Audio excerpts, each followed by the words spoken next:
During the Vietnam War, there were a lot of young men going off and returning home wounded or returning home in a coffin. And perhaps people didn't realize the significance and the depth of the trauma as well.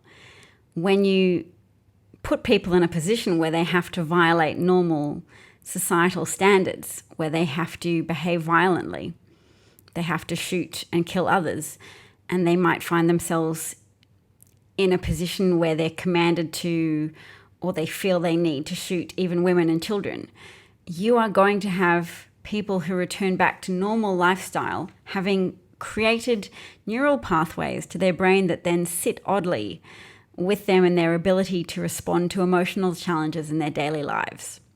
So that's just my tribute to Vietnam veterans who, some of whom certainly were exposed to a war that could have been resolved potentially earlier than it was, had not Richard Nixon, in an act of extreme immorality, chosen to sabotage peace talks because he knew there was an election coming up in which he was running for president of the United States, and he didn't want his political rival to be able to have any claim to having ended the Vietnam War. So Richard Nixon used his contacts to tell various people from North and South Vietnam not to meet with each other, or that the meeting wasn't a good idea, or that the South Vietnamese didn't want to meet up. He just put a spoke in the wheel of those peace talks for personal enrichment. And as a consequence of that, as a direct consequence of that piece of treachery and corruption, thousands more American soldiers lost their lives, and thousands upon thousands more American soldiers lost their mental equanimity, lost their psychological center, saw their friends wounded or killed, and participated in acts of extreme violence and murder. And you can't just compartmentalize your life and say, well, that belonged to war. I'm going to come back now, and if I get in an argument with my partner, we'll just resolve that with words. When you are exposed to violence, it increases the likelihood that you will act out in a violent way in situations which might also feel emotionally significant to you. You might be emotionally under threat as opposed to being physically under threat as you were in the jungles of Vietnam, but you and your neural circuitry will prompt you to action. That was quite a long-winded way to say Richard Nixon was also immoral, as Donald Trump is, but the body count of American soldiers is less evident at this point. So it's really critical for us who seek to avoid the high body count. We know that the body count is merely people who die as a consequence of emboldened Republicans acting to challenge the Affordable Care Act so that 130 million people are kicked off their medical insurance coverage. The people who die in Republican-governed states as a consequence of Republican governors refusing federal aid to expand Medicaid, to help them continue to tell a story about how hard work has to be rewarded at the expense of people who have suffered misfortune or who have experienced personal weakness. So they say, Republicans argue that you need that shaming tool. You need to be able to take hot lunches away from children in schools if their parents are undergoing financial hardship and can't pay a bill for lunch. Republicans want to govern from shame and through shame so that people who can't afford food are not allowed to have SNAP government benefits anymore.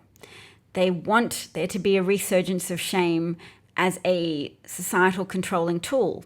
And a lot of Americans miss shame. They miss being allowed to shame others. And to a degree, I can see why they might feel like that. I can see why people might go, hey, we used to be allowed to shame fat people, and now we celebrate excess body weight as if it's a wonderful thing, and we don't talk about the negative consequences of obesity, the high instance of cancer, etc. They think we're too flexible and too accommodating, and we all have to be punished for that by accepting the authoritarian ruling style of the dominant minority, the minority that won political power through the cheating of Donald Trump and the embrace of that cheating by the Republican Party that are now essentially interchangeable with Kremlin spokespeople in their endorsement of Kremlin false narratives created to trick the public and to create a space and a pathway to reducing and removing sanctions against Russia. Sanctions that were introduced because of the corrupt, lawless activity on the part of the Russian government, who, for example, beat an accountant to death because he would not lie to protect Putin's theft of millions of dollars from the Russian people, and his attempt to then blame it on American English businessman Bill Browder. And it was Bill Browder's accountant who was beaten to death in a Russian jail. And Bill Browder made Western governments put sanctions on Putin and the accomplices in the Russian government who had orchestrated that torture and mistreatment for 6 months of his former accountant and his ultimate murder with being beaten with clubs until he was dead. For his failure to comply with the request to lie. So if Magnitsky could withstand that type of torture, the refusal of medical treatment for pancreatitis for so long, the deprivation of liberty, all of those things as part of the conditions created to make him lie, to protect Putin, to say, yes, my former boss, Bill Browder, is responsible for all of this theft, that millions upon millions of dollars were claimed as tax returns for Bill Browder's business that Bill Browder did not claim and that Bill Browder did not collect, that in fact the money was traced back to a friend of Vladimir Putin's who plays the cello but who has billions of dollars in offshore accounts. That's what Putin wanted Magnitsky to cover up for. It's what Magnitsky refused to cover up for and suffered and died as a consequence. So for that reason, there are sanctions against Russia, also because of the imperialist aggression of Russia annexing part of Ukraine called Crimea. So literally Putin being a Hitler type of dictator who annexes neighboring countries and says, you have to play along with this. And Apple played along with it. Apple has recently changed their maps so that if you're in Russia, Crimea now appears as part of Russia when it's part of Ukraine that was forcibly and militarily annexed by Russia, and so is now could be seen as contested territory on maps, and will be seen as contested territory on Apple Maps if you're not in Russia. But if you're in Russia, then Apple plays ball with Vladimir Putin and his wish to show the Russian people that look what their great leader can do. If they want to revere him and subscribe to the cult of personality, then there it is. Crimea says part of Russia. It appears within the confines of the outline of Russia that Apple Maps draws. So that's the type of thing that happens when you start to acquiesce to totalitarian leaders. You start to acquiesce to tyrants. You get maps that are valid in one way, in one country, and then you step into another country and the map outline changes because you have to juggle a distorted reality. So Americans are currently sold all of this nonsense about how divided we are, or how Americans are so divided they can't agree on anything. That is yet another way to trick Americans into just accepting that there's this division. It's all a throw up your hands and say, well, nothing can be done about it. This problem is too intractable. When really, yes, we need to accept the reality that so many Americans have departed from reality, that conservative media is pushing Russian propaganda, that it has departed from any ability to join in with an accepted version of facts. It has to have its entirely own unique set of facts. It has to have its own Apple map. That's not a divided reality. That's some people are pushing lies and upon millions of Americans, and millions of Americans accept those lies. So what can we do to counter this sabotage of our reality? I'm going to suggest today that we radically adopt friends from different classes, because class war is used to divide or to create the impression of division. Class war is used to fuel any entitlement or grievance felt by working class people in America, so that they cling to a cult leader such as Trump and his offer of solving all of their problems, and ignore the evidence of the problems that Trump is creating for them. Ignore the harm he's done to the manufacturing sector, to the farming sector, the harm he's done to American national security interests, to the way he's currently saying, well, Saudi Arabia is very sorry about it, and the Saudi Arabian king is going to make payments to the victims of families. We should be making a big noise about that. The President of the United States is trying to smooth over the fact that 3 American Navy officers were murdered in cold blood on a training site because a Saudi Arabian armed forces member was training on a Navy base and shot to death 3 American Navy officers after having had a dinner party viewing party of all of the online massacres that had occurred previously and been video streamed to the world. So Saudi Arabia is going to pay, straight up, Donald Trump tells us all, they're going to pay recompense to the victims' families. And I hope that people make a big noise about this and go, this is not acceptable for Donald Trump to be talking about Saudi Arabia as if they're allies. 10 Saudi Arabian nationals are on the loose, having fled the scene. More of them are supposed to have live recorded the incident. And it's not discriminating against an entire religion to say that these were Saudi Arabian people. There is a problem with the culture of Saudi Arabia. So it's no good to over-extrapolate from that to all Muslims, but certainly the 15 out of the 19 9/11 plotters were from Saudi Arabia. There is a significant antithetical stance that is taken by the Saudi Arabian government towards America, and that there is also a significant anti-American stance taken by the president of Russia. But yet Trump wants to befriend American enemies. Trump wants to sell out the interests and the safety and the security of American citizens to dictators around the world. And it's not just Kurdish Christians who are being killed. It's not just Kurdish Muslims who are being killed. It is American Navy officers. And it is a fake war to say if you don't support Trump, you're not patriotic. It is a misrepresentation. If you support Trump, you have chosen to ignore evidence of criminality and ignore evidence of corruption and ignore that Ukraine didn't interfere with the 2016 election. One ambassador wrote an op-ed in a newspaper which was open and above board, saying, I'm critical of Trump for this reason.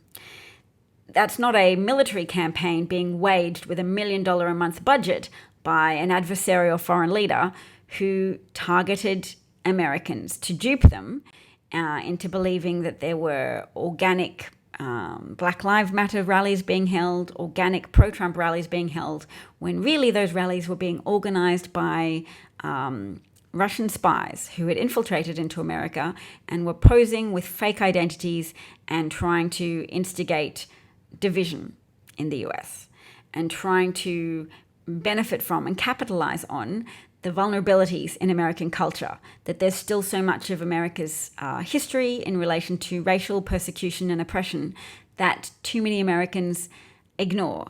And when you ignore the elephant in the room, that elephant can do a lot of damage. You're opening up the door to vulnerability. Because if you put so much psychic energy into ignoring real facts, then you become more vulnerable to believing lies. And Putin sold Americans a parcel of lies. Lies about Hillary Clinton, lies about Donald Trump's business success, lies about Donald Trump's commitment to helping America, lies about the necessity of guns in American culture. Guns have wreaked havoc on American culture and American communities. So many people have lost friends, family members to homicide and suicide. as a consequence of the proliferation of lethal weapons in the US, which facilitate murder. So, yes, guns don't kill people without people, but people cannot as easily murder each other or kill themselves without access to lethal weapons. Criminals can't as easily access lethal weapons when less people own them, when less people leave them in cars, when less people leave them around in their houses, whereby criminals can break in and take this extremely portable, saleable, profitable item away from people's houses. So guns are a big target for thieves. So when they say we can't have laws to regulate guns because that will just, criminals won't obey those laws. If guns are underregulated, that increases the access that criminals have to guns. If too many people have guns and too many people can evade background checks, too many people can avail themselves of loopholes in existing gun legislation. If domestic abusers can buy guns easily. If there's no waiting period, so an aggravated person can buy a gun that day and shoot up their place of worship or their place of former employment or their girlfriend's house, their ex-girlfriend's house, their ex-wife's house, with no period of reflection or cooling off, then that increases the body count for Americans, and that increases the trauma count. That increases the number of people with serious injury. That increases the number of health professionals with trauma from having to deal with gunshot wounds and gunshot wounds from which people cannot recover, from telling family members that their loved one has passed, from hearing the screams of inconsolable parents. These are all costs to the US. And what's important is for us to defend the intangibles, to defend the safety of Americans, which isn't guaranteed if you restrict guns, if you increase gun safety legislation. But you have better chances. So Republicans are all about giving you worse chances to qualify for medical care, worse chances of receiving medical care because your hyper-predatory private healthcare system means your healthcare company is quite likely to challenge your claims for needing healthcare in the first place. That you'll have to expend your energy instead of getting better, you'll have to expend your energy in wading through paperwork to try to prove that you need chemotherapy or that you need the physiotherapy your doctor has recommended, etc.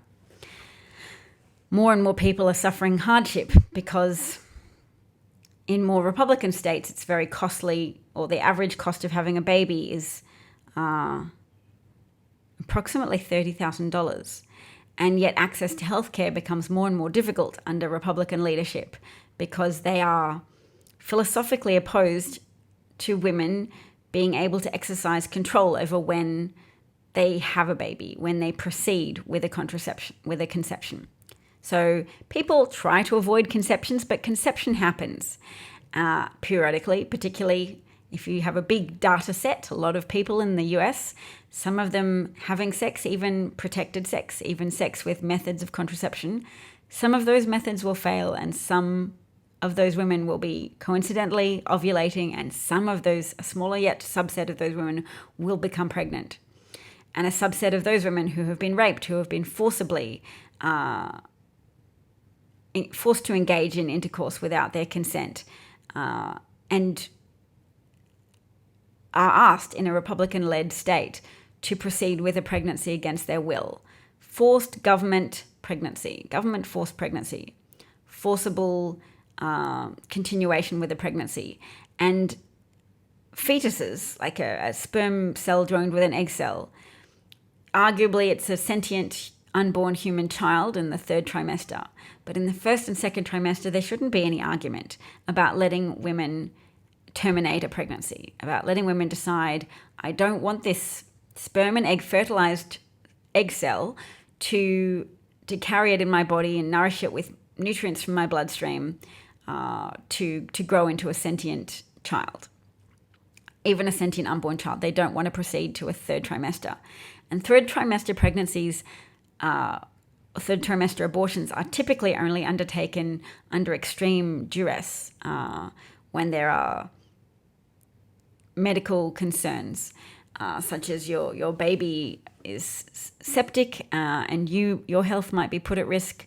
if you continue with the pregnancy, or you won't be able to receive treatment for the cancer that you have contracted. Just things that put a woman's life in jeopardy, or would leave her burdened with the psychological problem of carrying around a dying baby. No woman should be forced to continue with a pregnancy if she's been told her baby is dying. That's not fair.